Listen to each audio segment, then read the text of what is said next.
ਪੰਜਾਬ ਸਰਕਾਰ ਦੇ ਮੁੱਖ ਮੰਤਰੀ ਮਾਨ ਸਾਹਿਬ ਨੇ ਸਾਡੇ ਨਾਲ ਮੀਟਿੰਗ ਦਾ ਸਮਾਂ ਦਿੱਤਾ ਸੀ। ਉਹਨਾਂ ਨੇ ਆਪਣੀ ਜਗ੍ਹਾ ਤੇ ਅਧਿਕਾਰੀਆਂ ਨੂੰ ਭੇਜਤਾ। ਨਾ ਅਧਿਕਾਰੀਆਂ ਨਾਲ ਮੀਟਿੰਗ ਕਰਨ ਦਾ ਕੋਈ ਫਾਇਦਾ ਤੇ ਨਾ ਹੀ ਉਹ ਕੁਝ ਕਰ ਸਕਦੇ ਆ। ਡੈਮ ਸੇਫਟੀ ਐਕਟ ਕੇਂਦਰ ਸਰਕਾਰ ਲੈ ਕੇ ਆਈ ਆ।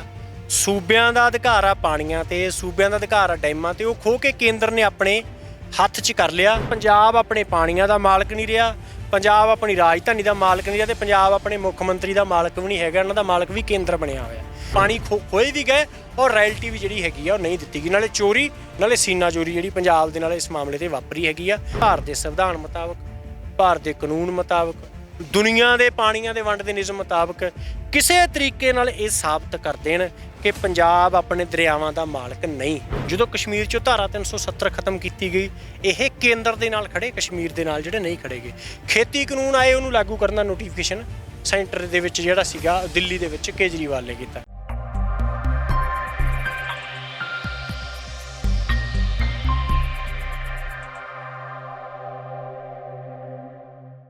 TV 84 ਇੰਡੀਆ ਦੇ ਨਾਲ ਜੁੜਿਓ। ਮੈਂ ਰਜਿੰਦਰ ਸਿੰਘ ਸਵਰਾਜ। ਜਦੋਂ ਪੰਜਾਬ ਦੀ ਗੱਲ ਕਰਦੇ ਹਾਂ ਤਾਂ ਕੁਦਰਤੀ ਸਾਧਨਾਂ ਦੀ ਗੱਲ ਦੇ ਵਿੱਚ ਪੰਜਾਬ ਦੇ ਪਾਣੀਆਂ ਦੀ ਮੁੱਖ ਤੌਰ ਤੇ ਗੱਲ ਆਉਂਦੀ ਹੈ। ਪਿਛਲੇਰੇ ਲੰਮੇ ਸਮੇਂ ਤੋਂ ਪੰਜਾਬ ਦੇ ਜਿਹੜੇ ਪਾਣੀਆਂ ਦਾ ਮਸਲਾ ਹੈ ਉਹ ਵਿਵਾਦਾਂ ਦੇ ਵਿੱਚ ਆਉਂਦਾ ਰਿਹਾ ਹੈ। ਪੰਜਾਬ ਅਤੇ ਹਰਿਆਣਾ ਦਾ ਆਪਸ ਦੇ ਵਿੱਚ ਵਿਵਾਦ ਰਿਹਾ ਤਾਂ ਕਿਤੇ ਨਾ ਕਿਤੇ ਜਿਹੜੀਆਂ ਪੰਜਾਬ ਦੀਆਂ ਜਾਂ ਹਰਿਆਣੇ ਦੀਆਂ ਵੱਡੀਆਂ ਧਿਰਾਂ ਨੇ, ਰਾਜਸੀ ਧਿਰਾਂ ਨੇ, ਉਹਨਾਂ ਦੇ ਵੱਲੋਂ ਰਾਜਨੀਤੀ ਗਈ, ਪੰਜਾਬ ਦੇ ਰਾਜਨੀਤੀ ਕੀਤੀ ਗਈ ਲਗਾਤਾਰ ਪੰਜਾਬ ਦੇ ਪਾਣੀਆਂ ਨੂੰ ਲੈ ਕੇ। ਤਾਂ ਮੌਜੂਦਾ ਸਮੇਂ ਦੇ ਵਿੱਚ ਵੀ ਕਿਰਤੀ ਕਿਸਾਨ ਯੂਨੀਅਨ ਦੇ ਵੱਲੋਂ ਰਜਿੰਦਰ ਸਿੰਘ ਦੀਪਵਾਲਾ ਨੇ, ਉਹਨਾਂ ਦੇ ਵੱਲੋਂ ਪਾਣੀਆਂ ਦੇ ਮੁੱਦੇ ਨੂੰ ਜਿਹੜਾ ਚੱਕਿਆ ਗਿਆ। ਪਿਛਲੇ ਸਮੇਂ ਦੇ ਦਰਮਿਆਨ ਰੋਸ ਮੁਜ਼ਾਹਰੇ ਵੀ ਕੀਤੇ ਜਾਂਦੇ ਆ, ਪਰ ਅੱਜ ਵੱਡੀ ਗੱਲ ਹੈ ਕਿ ਸੀਐਮ ਭਗਵੰਤ ਮਾਨ ਦੇ ਨਾਲ ਮੀਟਿੰਗ ਸੀ ਔਰ ਮੀਟਿੰਗ ਦੇ ਵਿੱਚ ਕੀ ਕੁਝ ਹੋਇਆ ਕਿ ਸੀਐਮ ਭਗਵੰਤ ਮਾਨ ਦੇ ਨਾਲ ਮੀਟਿੰਗ ਨਹੀਂ ਹੋ ਸਕੀ। ਤਾਂ ਗੱਲਬਾਤ ਕਰਾਂਗੇ। ਸਾਡੇ ਨਾਲ ਰਜਿੰਦਰ ਸਿੰਘ ਦੀਪਵਾਲਾ ਨੇ। ਦੀਪਵਾਲਾ ਜੀ, ਸੀਐਮ ਭਗਵੰਤ ਮਾਨ ਦੇ ਨਾਲ ਪੰਜਾਬ ਦੇ ਮੁੱਖ ਮਸਲੇ ਪਾਣੀਆਂ ਨੂੰ ਲੈ ਕੇ ਗੱਲਬਾਤ ਕਰਨ ਵਾਸਤੇ ਗਏ ਸੀ, ਮੀਟਿੰਗ ਹੋਈ, ਕੀ ਸਿੱਟਾ ਨਿਕਲਿਆ ਜਾਂ ਕਿਸੇ ਅਧਿਕਾਰੀ ਦੇ ਨਾਲ ਹੋਈ? ਅਸੀਂ ਮੀਟਿੰਗ ਕੀਤੀ ਨਹੀਂ ਜੀ, ਅਸੀਂ ਵਾਪਸ ਆ ਗਏ ਕਿਉਂਕਿ ਪੰਜਾਬ ਸਰਕਾਰ ਦੇ ਮੁੱਖ ਮੰਤਰੀ ਮਾਨ ਸਾਹਿਬ ਨੇ ਸਾਡੇ ਨਾਲ ਮੀਟਿੰਗ ਦਾ ਸਮਾਂ ਦਿੱਤਾ ਸੀ। ਉਹਨਾਂ ਨੇ ਆਪਣੀ ਜਗ੍ਹਾ ਤੇ ਅਧਿਕਾਰੀਆਂ ਨੂੰ ਭੇਜਤਾ। ਨਾ ਅਧਿਕਾਰੀਆਂ ਨਾਲ ਮੀਟਿੰਗ ਕਰਨ ਦਾ ਕੋਈ ਫਾਇਦਾ ਤੇ ਨਾ ਹੀ ਉਹ ਕੁਝ ਕਰ ਸਕਦੇ ਆ। ਮਸਲਨ ਡੈਮ ਸੇਫਟੀ ਐਕਟ ਕੇਂਦਰ ਸਰਕਾਰ ਲੈ ਕੇ ਆਈ ਆ। ਸੂਬਿਆਂ ਦਾ ਅਧਿਕਾਰ ਆ ਪਾਣੀਆਂ ਤੇ, ਸੂਬਿਆਂ ਦਾ ਅਧਿਕਾਰ ਆ ਡੈਮਾਂ ਤੇ, ਉਹ ਖੋਹ ਕੇ ਕੇਂਦਰ ਨੇ ਆਪਣੇ ਹੱਥ 'ਚ ਕਰ ਲਿਆ। ਅਗਸਤ 2021 ਦਾ ਕਾਨੂੰਨ ਬਣਿਆ ਹੋਇਆ। ਅਸੀਂ ਚਾਹੁੰਦੇ ਸੀ ਕਿ ਪੰਜਾਬ ਸਰਕਾਰ ਉਹਦੇ ਖਿਲਾਫ ਅਸੈਂਬਲੀ 'ਚ ਰੈਜ਼ੋਲੂਸ਼ਨ ਪਾਸ ਕਰੇ ਔਰ ਇਹ ਕੰਮ ਬਿਊਰੋਕ੍ਰੇਸੀ ਨਹੀਂ ਕਰ ਸਕਦੀ, ਪੰਜਾਬ ਦੇ ਚੁਣੇ ਹੋਏ ਨੁਮਾਇੰਦੇ ਕਰ ਸਕਦੇ ਆ। ਇਸ ਕਰਕੇ ਬਿਊਰੋਕ੍ਰੇਸੀ ਨਾਲ ਗੱਲ ਕਰਨ ਦਾ ਕੋਈ ਫਾਇਦਾ ਨਹੀਂ ਸੀ। ਪਹਿਲਾਂ ਸਾਨੂੰ ਵਿਸਥਾਰ ਦੇ ਵਿੱਚ ਦੱਸ ਦਿਓ ਕਿ ਸੀਐਮ ਭਗਵੰਤ ਮਾਨ ਦੇ ਨਾਲ ਮੀਟਿੰਗ ਕਰਨ ਗਏ ਸੀ, ਪਰ ਉਹਨਾਂ ਨੇ ਖੁਦ ਮੀਟਿੰਗ ਤੁਹਾਡੇ ਨਾਲ ਕਿਉਂ ਨਹੀਂ ਕੀਤੀ? ਕਾਰਨ ਕੀ ਰਿਹਾ? ਇਹ ਤਾਂ ਅਧਿਕਾਰੀ ਕਹਿੰਦੇ ਕਿ ਬਿਜੀ ਨੇ। ਜੇ ਉਹ ਸਾਨੂੰ ਤਾਂ ਇਹ ਲੱਗਦਾ ਕਿ ਪੰਜਾਬ ਆਪਣੇ ਪਾਣੀਆਂ ਦਾ ਮਾਲਕ ਨਹੀਂ ਰਿਹਾ, ਪੰਜਾਬ ਆਪਣੀ ਰਾਜਧਾਨੀ ਦਾ ਮਾਲਕ ਨਹੀਂ ਰਿਹਾ ਤੇ ਪੰਜਾਬ ਆਪਣੇ ਮੁੱਖ ਮੰਤਰੀ ਦਾ ਮਾਲਕ ਵੀ ਨਹੀਂ ਹੈਗਾ। ਇਹਨਾਂ ਦਾ ਮਾਲਕ ਵੀ ਕੇਂਦਰ ਬਣਿਆ ਹੋਇਆ। ਜੇ ਉਹ ਪੰਜਾਬ ਕਹਿੰਦੇ ਆ ਕਿ ਮੈਂ ਕਿਸਾਨਾਂ ਦਾ ਪੁੱਤ ਹਾਂ ਤੇ ਫਿਰ ਇਹ ਪੰਜਾਬ ਦੀ ਕਿਸਾਨੀ ਦਾ ਔਰ ਪੰਜਾਬ ਦੀ ਸੱਭਿਅਤਾ ਦਾ ਸਭ ਤੋਂ ਵੱਡਾ ਮਸਲਾ ਅੱਜ ਪਾਣੀ ਸੰਕਟ ਦਾ ਮਸਲਾ ਹੈ ਤੇ ਗੱਲਬਾਤ ਉਹ ਜ਼ਰੂਰ ਕਰਦੇ, ਪਰ ਉਹਨਾਂ ਨੇ ਗੱਲਬਾਤ ਜਿਹੜੀ ਨਹੀਂ ਕੀਤੀ ਗਈ ਇਹ ਉਹਨਾਂ ਦੀ ਬਹੁਤ ਵੱਡੀ ਜਿਹੜੀ ਗੈਰ ਜ਼ਿੰਮੇਵਾਰਾਨਾ ਹਰਕਤ ਹੈਗੀ ਆ। ਕਿਉਂਕਿ ਜਿਹੜੀ ਬਿਊਰੋਕ੍ਰੇਸੀ ਮੈਂ ਅੱਗੇ ਗੱਲ ਕਰ ਰਿਹਾ ਸੀ, ਉਹ ਕੀ ਕਰ ਸਕਦੀ ਆ? ਜੇ ਰਿਪੇਰੀਅਨ ਸਿਧਾਂਤ ਦੇ ਮੁਤਾਬਕ ਅਸੀਂ ਪੰਜਾਬ ਦੇ ਪਾਣੀਆਂ ਦੀ ਮਸਲੇ ਦੀ ਦੀ ਗੱਲ ਕਰਦੇ ਹਾਂ ਤਾਂ ਉਹਦੇ ਤੇ ਬਿਊਰੋਕ੍ਰੇਸੀ ਨੇ ਕੁਝ ਨਹੀਂ ਕਰ ਸਕਣਾ ਗਾ। ਇਹ ਤਾਂ ਕੇਂਦਰ ਦੇ ਖਿਲਾਫ ਲੜਾਈ ਲੜਨੀ ਪੈਣੀ ਆ। ਤਾਂ ਪੰਜਾਬ ਸਰਕਾਰ ਇਹਦੇ ਤੇ ਪਹਿਲਾਂ ਗੱਲ ਤਾਂ ਸੁਣੇ, ਅਸੈਂਬਲੀ 'ਚ ਰੈਜ਼ੋਲੂਸ਼ਨ ਤਾਂ ਲੈ ਕੇ ਆਵੇ ਨਾ, ਕੋਈ ਇਹਦੀ ਅਗਲਾ ਰਾਹ ਤਾਂ ਕੱਢੇ ਨਾ। ਪੰਜਾਬ ਦੇ ਲੋਕਾਂ ਨਾਲ ਖੜੇ, ਨਾ ਕਿ ਭਾਜਪਾ ਨਾਲ ਖੜੇ।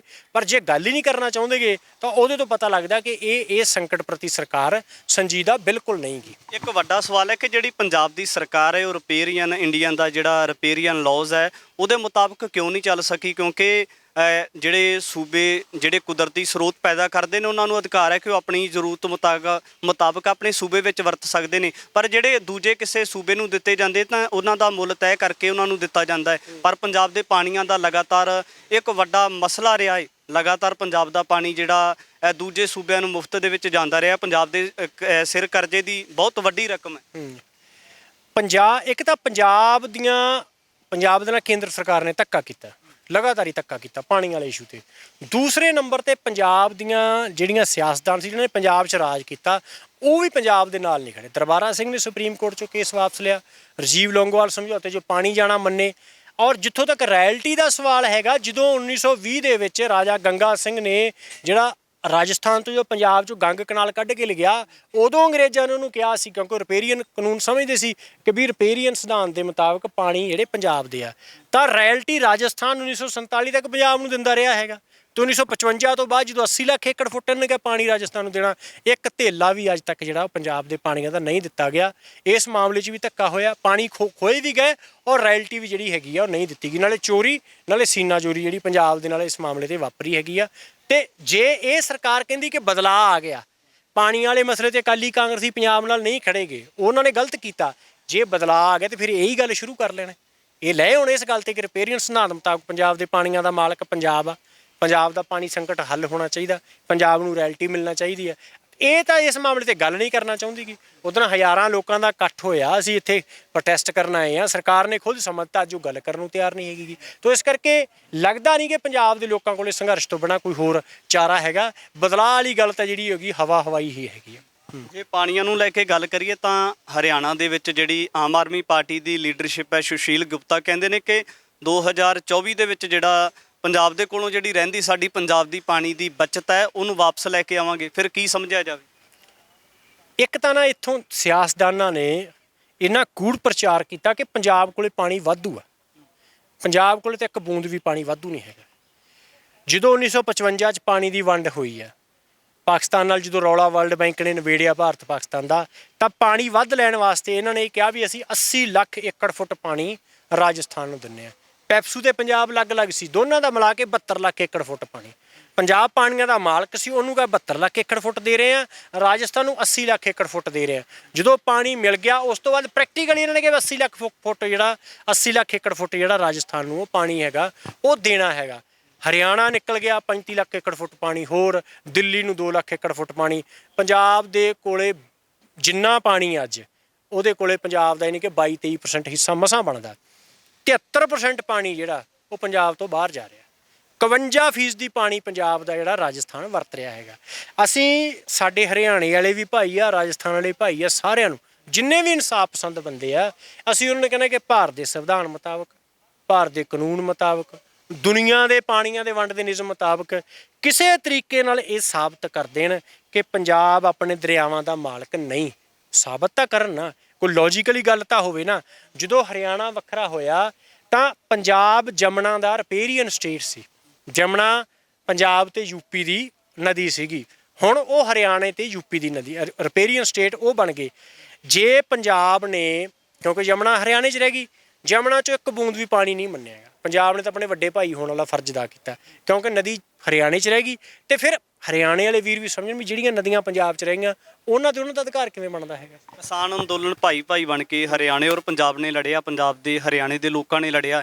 ਕਿ ਹਰਿਆਣੇ ਵਾਲੇ ਲੋਕ ਸਮਝਣ ਵਾਸਤੇ ਤਿਆਰ ਹੈ ਕਿ ਜਿਹੜਾ ਪੰਜਾਬ ਦਾ ਪਾਣੀ ਉਹ ਪੰਜਾਬ ਦੇ ਲੋਕਾਂ ਦੇ ਕੋਲ ਹੋਣਾ ਚਾਹੀਦਾ? ਇਹ ਉਹਨਾਂ ਨੂੰ ਸਮਝਣਾ ਚਾਹੀਦਾ ਹੈਗਾ। ਜੇ ਹਰਿਆਣੇ ਵਾਲੇ ਨੂੰ ਗੱਲ ਸਮਝਾਈ ਜਾਵੇ ਤਾਂ ਸਾਨੂੰ ਲੱਗਦਾ ਕਿ ਵੱਡੇ ਭਾਈ ਨਾਲ ਖੜਨਗੇ। ਉਹ ਵੱਡੇ ਭਾਈ ਨਾਲ ਧੱਕੇ ਵਾਲੀ ਗੱਲ ਤੇ ਜਿਹੜਾ ਨਹੀਂ ਖੜਨਗੇ। ਜਿਹੜੀ ਸਾਡੀ ਸਾਂਝ ਬਣੀ ਹੈਗੀ ਆ, ਸਾਂਝ ਤਾਂ ਇਸ ਕਰਕੇ ਬਣੀ ਨਾ ਕਿ ਭਾਈ ਭਾਈ ਆ।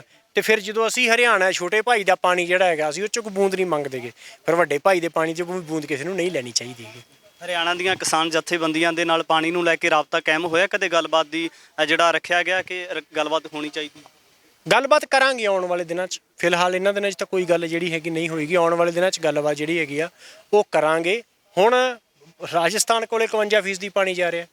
ਰਾਜਸਥਾਨ, ਚਲੋ ਹਰਿਆਣੇ ਵਾਲੇ ਤਾਂ ਇਹ ਦਾਅਵਾ ਕਰਦੇ ਨੇ ਪੰਜਾਬ 'ਚੋਂ ਨਿਕਲੇ ਆ, ਭਾਵੇਂ ਕਿ ਉਹ ਪਾਣੀ ਰਿਪੇਰੀਅਨ ਕਾਨੂੰਨ ਦੇ ਤਹਿਤ ਉਹਨਾਂ ਦਾ ਵੀ ਉਸ ਤਰ੍ਹਾਂ ਹੱਕ ਨਹੀਂ ਬਣਦਾ ਗਾ। ਰਾਜਸਥਾਨ ਦਾ ਕੀ ਹੱਕ ਬਣਦਾ? ਰਾਜਸਥਾਨ ਦਾ ਪੰਜਾਬ ਦਾ ਹਿੱਸਾ ਵੀ ਨਹੀਂ ਰਿਹਾ ਗਾ।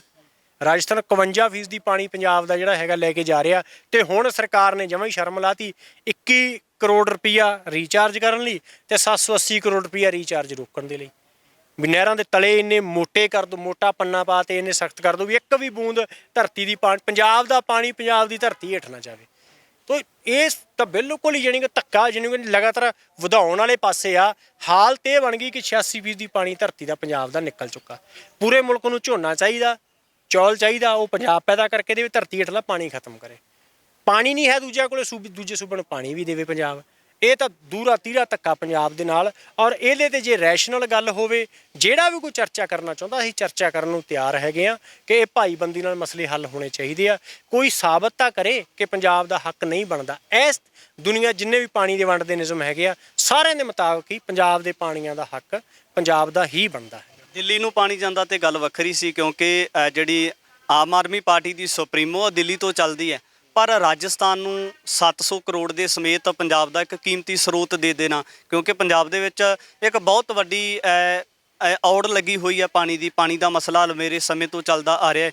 ਪਰ ਕੀ ਨਿੱਜੀ ਹਿੱਤ ਕੀ ਹੋ ਸਕਦੇ ਕਿ ਪਾਣੀ ਦੇ ਸਮੇਤ ਇੰਨੀ ਵੱਡੀ ਜਿਹੜੀ ਰਕਮ ਦੇ ਦੇਣਾ? ਦੇਖੋ, ਅਸਲ ਦੇ ਵਿੱਚ ਜਿਹੜੀ ਆਮ ਆਦਮੀ ਪਾਰਟੀ ਆ ਉਹ ਭਾਜਪਾ ਦੀ ਬੀ ਟੀਮ ਹੈ। ਜਿਹੜਾ ਉਹਨਾਂ ਦਾ ਇੱਕ ਫੈਡਰਲ ਸਟਰਕਚਰ ਤੇ ਹਮਲਾ, ਸੂਬਿਆਂ ਦੇ ਅਧਿਕਾਰਾਂ ਤੇ ਲਗਾਤਾਰ ਭਾਜਪਾ ਨੇ ਡਾਕਾ ਮਾਰਿਆ। ਆਮ ਆਦਮੀ ਪਾਰਟੀ ਸਮਝ ਪੱਖੋਂ ਉਸੇ ਤਰ੍ਹਾਂ ਦੀ ਆ। ਜਦੋਂ ਕਸ਼ਮੀਰ 'ਚੋਂ ਧਾਰਾ 370 ਖਤਮ ਕੀਤੀ ਗਈ, ਇਹ ਕੇਂਦਰ ਦੇ ਨਾਲ ਖੜੇ, ਕਸ਼ਮੀਰ ਦੇ ਨਾਲ ਜਿਹੜੇ ਨਹੀਂ ਖੜੇਗੇ। ਖੇਤੀ ਕਾਨੂੰਨ ਆਏ, ਉਹਨੂੰ ਲਾਗੂ ਕਰਨ ਦਾ ਨੋਟੀਫਿਕੇਸ਼ਨ ਸੈਂਟਰ ਦੇ ਵਿੱਚ ਜਿਹੜਾ ਸੀਗਾ ਦਿੱਲੀ ਦੇ ਵਿੱਚ ਕੇਜਰੀਵਾਲ ਨੇ ਕੀਤਾ। ਪੰਜਾਬ ਯੂਨੀਵਰਸਿਟੀ ਖੋਹਣ ਦੀ ਗੱਲ ਆਈ, ਜਦੋਂ ਵਿਦਿਆਰਥੀ ਅੰਦੋਲਨ ਹੋਇਆ ਉਸ ਤੋਂ ਬਾਅਦ ਰੈਜ਼ੋਲੂਸ਼ਨ ਪਾਇਆ। BSF ਪੰਜਾਬ ਦੇ ਬਾਰਡਰਾਂ ਤੋਂ 50 ਕਿਲੋਮੀਟਰ ਅੰਦਰ ਆਉਣ ਦੀ ਗੱਲ ਆ, ਉਹਦੇ ਤੇ ਚੁੱਪ ਬੈਠੇ ਆ। ਕੇਂਦਰ ਦੇ ਸਰਵਿਸ ਰੂਲ ਚੰਡੀਗੜ੍ਹ 'ਚ ਲਾਗੂ ਹੋ ਰਿਹਾ, ਸਵਾਏ ਟਵੀਟ ਤੋਂ ਉਹਨਾਂ ਨੇ ਜਿਹੜਾ ਕੁਛ ਨਹੀਂ ਕੀਤਾਗਾ। ਤਾਂ ਇਹ ਬਿਲਕੁਲ ਉਸੇ ਤਰ੍ਹਾਂ ਦੀ ਨੀਤੀ ਆ। ਪਿਛਲੇ ਦਿਨੀ ਜਦੋਂ ਇਹ ਹੋਇਆ ਕਿ ਸਿੱਖਿਆ ਦਾ ਮਾਡਲ ਕਿੱਦਾਂ ਦਾ ਦਿੱਲੀ ਦਾ ਪੰਜਾਬ ਦੇ ਅਫਸਰਸ਼ਾਹੀ ਸਿੱਖ ਕੇ ਆਊਗੀ, ਤਾਂ ਇੱਕ ਪ੍ਰੈਸ ਕਾਨਫਰੰਸ 'ਚ ਕੇਜਰੀਵਾਲ ਨੇ ਕਿਹਾ ਵੀ ਇੱਕ ਦੇਸ਼ ਆ, ਸਿੱਖਣਾ ਚਾਹੀਦਾ। ਅਸਲ 'ਚ ਸਮਝ 'ਚ ਫਾਲਟ ਇੱਥੇ ਪਿਆ ਹੈਗਾ। ਭਾਰਤ ਇੱਕ ਦੇਸ਼ ਨਹੀਂ ਹੈ, ਭਾਰਤ ਬਹੁ ਕੌਮੀ ਬਹੁ ਭਾਸ਼ਾਈ ਦੇਸ਼, ਇੱਕ ਫੈਡਰਲ ਸਟਰਕਚਰ ਆ, ਯੂਨੀਅਨ ਆਫ ਸਟੇਟਸ ਆ, ਜਿਹਦੇ 'ਚ ਅਲੱਗ-ਅਲੱਗ ਸੂਬੇ ਆ, ਉਹਨਾਂ ਦੇ ਅਲੱਗ-ਅਲੱਗ ਜਿਹੜੇ ਹੈਗੇ ਆ ਉਹ ਅਧਿਕਾਰ ਆ। ਜਦੋਂ ਤੁਸੀਂ ਇੱਕ ਮੰਨਦੇ ਹੋ ਤਾਂ ਇਹਦਾ ਮਤਲਬ ਹੈ ਫਿਰ ਤੁਸੀਂ ਸਾਰੇ ਪੰਜਾਬ ਦੇ ਪਾਣੀ ਜਿਹੜੇ ਸਾਂਝੇ ਕਰਤੇ। ਇੱਕ ਜਦੋਂ ਮੰਨਦੇ ਹੋ ਇੱਧਰੋਂ ਵੀ ਦੇ ਦਿਓ, ਇੱਧਰੋਂ ਵੀ ਦੇ ਦਿਓ, ਫਿਰ ਜਾਂ ਤਾਂ ਹੋਵੇ ਨਾ ਕਿ ਵੀ ਪੰਜਾਬ ਨੂੰ ਕੋਲਾ ਵੀ ਫ੍ਰੀ ਮਿਲਦਾ ਹੋਵੇ, ਮਾਰਬਲ ਵੀ ਫ੍ਰੀ ਮਿਲਦਾ ਹੋਵੇ, ਜਿਪਸਮ ਵੀ ਫ੍ਰੀ ਮਿਲਦਾ ਹੋਵੇ, ਦੂਜੇ ਸੂਬੇ ਜਿੱਥੇ ਕਾਜੂ ਬਦਾਮ ਪੈਂਦੇ ਉਹ ਵੀ ਫ੍ਰੀ ਮਿਲਦੇ ਆ, ਸੇਬ ਪੈਦਾ ਹੁੰਦੇ ਉਹ ਵੀ ਫ੍ਰੀ ਮਿਲਦੇ ਆ, ਫਿਰ ਤਾਂ ਮੰਨ ਲਿਆ ਵੀ ਸਭ ਕੁਛ ਇੱਥੇ ਇੱਕ ਹੈਗਾ। ਇਹ ਜਿਹੜਾ ਦੂਰਾ ਮਿਆਰ ਹੈਗਾ ਕਿ ਜਦੋਂ ਪੰਜਾਬ ਤੋਂ ਕੁਛ ਖੋਣਾ ਉਦੋਂ ਪੂਰੇ ਦੇਸ਼ ਦੀ ਗੱਲ ਕੀਤੀ ਜਾਂਦੀ ਆ, ਜਦੋਂ ਦੇਣਾ ਹੁੰਦਾ ਉਦੋਂ ਅਲੱਗ-ਅਲੱਗ ਸੂਬੇ ਹੋ ਜਾਂਦੇ ਹੈਗੇ ਆ। ਤਾਂ ਇਹ ਜਿਹੜਾ ਉਹਨਾਂ ਦਾ ਹਿੰਦੂ ਹਿੰਦੁਸਤਾਨ ਦਾ ਏਜੰਡਾ ਹੈਗਾ RSS ਦਾ, ਜਿਹੜੀ ਆਮ ਆਦਮੀ ਪਾਰਟੀ ਆ ਦੀ ਸਰਕਾਰ ਆ, ਇਹ ਵੀ ਉਸੇ ਤੇ ਚੱਲ ਰਹੀ ਹੈਗੀ ਆ। ਇਹ ਲੁਕੇ ਤਰੀਕੇ ਨਾਲ ਕਰਦੇ ਆ, ਉਹ ਜਿਹੜੇ ਹੈਗੇ ਆ ਉਜਾਗਰ ਤਰੀਕੇ ਨਾਲ ਕਰਦੇ ਆ। ਇਸ ਕਰਕੇ ਇਹਨਾਂ ਨੂੰ ਪੰਜਾਬ ਦਾ ਪਾਣੀ ਪੰਜਾਬ 'ਚ ਰਵੇ, ਪੰਜਾਬ ਦੀ ਧਰਤੀ ਹੇਠ ਪਾਣੀ ਰੀਚਾਰਜ ਹੋਵੇ, ਇਹ ਕੋਈ ਮਸਲਾ ਨਹੀਂ ਹੈਗਾ। ਇਸ ਕਰਕੇ ਪੰਜਾਬ ਸਰਕਾਰ ਕੋਲੋਂ ਪੈਸੇ ਲਾ ਕੇ ਬੂੰਦ-ਬੂੰਦ ਪਾਣੀ ਬਾਹਰ ਕੱਢ ਕੇ ਰਾਜਸਥਾਨ ਨੂੰ ਭੇਜਣ ਵਾਲੇ ਪਾਸੇ ਇਸ ਲਈ ਤੁਰ ਰਹੀ ਹੈਗੀ। ਜਿਹੜੀ ਗੱਲ ਕੀਤੀ ਜਾਂਦੀ ਹੈ ਕਿ ਵੱਡੀ ਰਕਮ ਰਾਜਸਥਾਨ ਨੂੰ ਦਿੱਤੀ ਜਾ ਰਹੀ ਹੈ, 780 ਕਰੋੜ ਕੋਈ ਥੋੜਾ ਨਹੀਂ ਹੁੰਦਾ, ਕਿਉਂਕਿ ਪੰਜਾਬ ਦੇ ਸਿਰ ਬਹੁਤ ਵੱਡੀ ਕਰਜ਼ੇ ਦੀ ਰਕਮ ਹੈ, ਜਿਸ ਨੂੰ ਉਤਾਰਨ ਵਾਸਤੇ ਪੰਜਾਬ ਦੇ ਲੋਕਾਂ ਨੂੰ ਜਾਂ ਜਿਹੜੀਆਂ ਪੰਜਾਬ ਦੇ ਸੁਹਿਰਦ ਪੱਖੀ ਜਿਹੜੀਆਂ ਕਹਿ ਸਕਦੇ ਕਿ ਜਥੇਬੰਦੀਆਂ, ਉਹਨਾਂ ਨੂੰ ਬਹੁਤ ਵੱਡਾ ਸੰਘਰਸ਼ ਕਰਨਾ ਪਊਗਾ। ਤਾਂ ਜੇ 780 ਕਰੋੜ ਰਾਜਸਥਾਨ ਨੂੰ ਦਿੱਤਾ ਜਾਂਦਾ ਹੈ, ਤਾਂ ਜਿਹੜੀਆਂ ਕਿਸਾਨ ਜਥੇਬੰਦੀਆਂ ਨੇ, ਕਿਸਾਨ ਸੰਯੁਕਤ ਮੋਰਚੇ ਦੀ ਗੱਲ ਹੋਵੇ, ਉਹਨਾਂ ਦਾ ਇਹਦੇ ਉੱਪਰ ਸਟੈਂਡ ਕੀ ਰਹੇਗਾ? ਦੇਖੋ, ਇਸ ਮਾਮਲੇ ਤੇ ਸਾਡਾ ਸਟੈਂਡ ਤਾਂ ਬਿਲਕੁਲ ਸਪਸ਼ਟ ਹੈ ਕਿ ਸਾਰੀਆਂ ਨਹਿਰਾਂ ਦੇ ਤਲੇ ਕੱਚੇ ਹੋਣੇ ਚਾਹੀਦੇ ਆ, ਤਾਂ ਕਿ ਧਰਤੀ ਹੇਠ ਪਾਣੀ ਜਿਹੜਾ ਰੀਚਾਰਜ ਹੋਵੇ। ਸਾਰੀ ਕਿਸਾਨੀ ਨੂੰ ਸਾਰਾ ਸਾਲ ਨਹਿਰੀ ਪਾਣੀ ਮਿਲਣਾ ਚਾਹੀਦਾ, ਔਰ ਮੋਗਿਆਂ ਦੇ ਮੁੱਢ ਵਿੱਚ ਰੀਚਾਰਜ ਪੁਆਇੰਟ ਬਣਨੇ ਚਾਹੀਦੇ। ਜਦੋਂ ਪੰਜਾਬ ਨੂੰ, ਕਿਸਾਨ ਨੂੰ ਪਾਣੀ ਦੀ ਜ਼ਰੂਰਤ ਨਾ ਹੋਵੇ, ਰੀਚਾਰਜ ਪੁਆਇੰਟ ਰਾਹੀਂ ਪਾਣੀ ਧਰਤੀ ਹੇਠ ਜਿਹੜਾ ਉਹ ਡਿੱਗਦਾ ਰਹੇ ਤੇ ਧਰਤੀ ਹੇਠਲਾ ਪਾਣੀ ਜਿਹੜਾ ਉਹ ਰੀਚਾਰਜ ਹੋਵੇ, ਤੇ ਪੰਜਾਬ ਦੇ ਦਰਿਆਈ ਪਾਣੀਆਂ ਤੇ ਪੰਜਾਬ ਦੀ ਮਾਲਕੀ ਹੋਵੇ। ਤੇ ਲੁਧਿਆਣੇ ਦੀ ਇੰਡਸਟਰੀ ਜਿਹੜੀ ਲਗਾਤਾਰ ਪੰਜਾਬ ਨੂੰ ਜ਼ਹਿਰ ਪਿਆ ਰਹੀ ਆ, ਸਤਲੁਜ ਨੂੰ ਜ਼ਹਿਰੀਲਾ ਕਰ ਰਹੀ ਆ, ਉਹਨੂੰ ਨੱਥ ਪਾਈ ਜਾਵੇ ਤੇ ਮੱਤੇ ਵਾਲਾ ਪ੍ਰੋਜੈਕਟ ਜਿਹੜਾ ਹੈਗਾ ਉਹ ਬੰਦ ਕੀਤਾ ਜਾਵੇ, ਅੱਗੇ ਨਾ ਵਧਾਇਆ ਜਾਵੇ। ਇਸ ਤਰੀਕੇ ਨਾਲ ਪੰਜਾਬ ਦਾ ਪਾਣੀ ਦਾ ਮਸਲਾ ਹੱਲ ਹੋ ਸਕਦਾ। ਜਿਹੜੀਆਂ ਵੀ ਕਿਸਾਨ ਜਥੇਬੰਦੀਆਂ ਇਸ ਗੱਲ ਤੇ ਸਹਿਮਤ ਹੋਣਗੀਆਂ, ਨਾਲ ਆਉਣਗੀਆਂ, ਉਹਨਾਂ ਸਾਰਿਆਂ ਨੂੰ ਨਾਲ ਲੈ ਕੇ ਸੰਘਰਸ਼ ਆਉਣ ਵਾਲੇ ਦਿਨਾਂ 'ਚ ਤੇਜ਼ ਕਰਾਂਗੇ। ਮੱਤੇਵਾੜਾ ਜੰਗਲ ਨੂੰ ਬਚਾਉਣ ਵਾਸਤੇ ਜਿਹੜੀਆਂ ਕਹਿ ਸਕਦੇ ਹਾਂ ਕਿ ਸਮਾਜ ਸੇਵੀ ਸੰਸਥਾਵਾਂ ਨੇ ਜਾਂ ਜਿਹੜਾ ਸਮਾਜ ਦਾ ਭਲਾ ਲੋਚਣ ਵਾਲੇ ਲੋਕ ਨੇ, ਉਹ ਵੱਡਾ ਸੰਘਰਸ਼ ਕਰਦੇ ਨਜ਼ਰ ਆਉਂਦੇ ਨੇ ਕਿ 10 ਜੁਲਾਈ ਨੂੰ ਜਿਹੜਾ ਇਕੱਠ ਹੋਣ ਜਾ ਰਿਹਾ, ਉਹਦੇ ਵਿੱਚ ਤੁਸੀਂ ਵੀ ਕਿਸ ਤਰੀਕੇ ਦਾ ਸਹਿਯੋਗ ਕਰ ਰਹੇ ਹੋ? ਦੇਖੋ, ਮੱਤੇਵਾੜਾ ਇਸ਼ੂ ਤੇ ਜੋ ਵੀ ਸੰਘਰਸ਼ ਹੋਊਗਾ ਅਸੀਂ ਉਹਦੇ ਨਾਲ ਹੈਗੇ ਆ, ਪਰ ਇੱਕ ਪ੍ਰੋਟੈਸਟ ਦੇ ਨਾਲ ਮਾਮਲਾ ਨਹੀਂ ਬਣਨਾ ਜਦ ਤੱਕ ਉਹ ਮਾਮਲਾ ਹੱਲ ਨਹੀਂ ਹੋ ਜਾਂਦਾ, ਪ੍ਰੋਜੈਕਟ ਰੱਦ ਨਹੀਂ ਹੋ ਜਾਂਦਾ। ਔਰ ਲੁਧਿਆਣੇ ਦੀ ਇੰਡਸਟਰੀ ਜ਼ਹਿਰ ਸਿੱਟਣਾ ਨਹੀਂ ਬੰਦ ਕਰ ਦਿੰਦੀ। ਜਿਹੜਾ ਵੀ ਅੰਦੋਲਨ ਹੋਊਗਾ ਅਸੀਂ ਉਹਦਾ ਹਿੱਸਾ ਬਣਾਂਗੇ, ਔਰ ਖੁਦ ਵੀ ਅਸੀਂ ਸਾਰੀਆਂ ਕਿਸਾਨ ਜਥੇਬੰਦੀਆਂ ਇਕੱਤਰ ਹੋ ਕੇ ਤੇ ਸੰਘਰਸ਼ ਦਾ ਜਿਹੜਾ ਐਲਾਨ ਆ ਉਹ ਕਰਾਂਗੇ। ਜੇ ਆਪਾਂ ਗੱਲ ਦੇਖੀਏ ਕਿ ਜਦੋਂ ਇੱਕ ਆਮ ਵਿਅਕਤੀ ਹੁੰਦਾ, ਉਹਦੀ ਸਟੇਟਮੈਂਟਸ ਹੋਰ ਹੁੰਦੀ ਹੈ। ਜਦੋਂ ਇੱਕ ਆਮ ਤੋਂ ਖਾਸ ਬਣ ਜਾਂਦਾ ਜਾਂ ਕਿਸੇ ਰਾਜ ਗੱਦੀ ਦੇ ਉੱਪਰ ਤਾਇਨਾਤ ਹੋ ਜਾਂਦਾ ਹੈ, ਸੰਤ ਸੀਚੇਵਾਲ ਦੀ ਗੱਲ ਕੀਤੀ ਜਾਂਦੀ ਹੈ। ਵੇਈ ਨਦੀ ਨੂੰ ਲੈ ਕੇ ਬਹੁਤ ਵੱਡਾ ਉਹਨਾਂ ਨੇ ਜਿਹੜਾ ਸੀ ਪ੍ਰੋਜੈਕਟ ਕੀਤਾ, ਕੰਮ ਕੀਤਾ। ਤਾਂ ਸੰਤ ਸੀਚੇਵਾਲ ਅੱਜ ਇੱਕ ਵੱਡੇ ਅਹੁਦੇ ਦੇ ਉੱਪਰ ਤਾਇਨਾਤ ਹੋ ਚੁੱਕੇ ਨੇ। ਅੱਜ ਉਹਨਾਂ ਦੇ ਜਿਹੜੇ ਬਿਆਨ ਆ ਬਦਲਦੇ ਨਜ਼ਰ ਆਉਂਦੇ ਨੇ। ਦੇਖੋ, ਜੇ ਤਾਂ ਉਹਨਾਂ ਨੇ ਆਪਣਾ ਜਿਹੜਾ ਕੰਮ ਕੀਤਾ ਉਹਦੇ ਨਾਮ ਤੇ ਜਿਹੜਾ ਉਹਦਾ ਨੇਮ ਫੇਮ ਬਣਿਆ। ਜੇ ਤਾਂ ਉਹ ਵਾਕਈ ਅਸਲੀ ਆ ਫਿਰ ਤਾਂ ਕਹਿਣ ਕਿ ਲੁਧਿਆਣੇ ਦੀ ਇੰਡਸਟਰੀ ਜ਼ਹਿਰ ਸਿੱਟਣਾ ਬੰਦ ਕਰੇ, ਪੰਜਾਬ ਸਰਕਾਰ ਰੋਕ ਕੇ ਮੱਤੇ ਵਾਲਾ ਪ੍ਰੋਜੈਕਟ ਬੰਦ ਕਰੇ, ਨਹੀਂ ਤਾਂ ਮੈਂ ਰਾਜ ਸਭਾ ਦੀ ਮੈਂਬਰੀ ਛੱਡਦਾ। ਤੇ ਜੇ ਮਲਾਈ ਖਾਣ ਲਈ ਬਣੇ ਆ ਤੇ ਫਿਰ ਬਿਆਨ ਹੌਲੀ ਹੌਲੀ ਬਦਲਣਗੇ ਇਹਨਾਂ ਦੇ।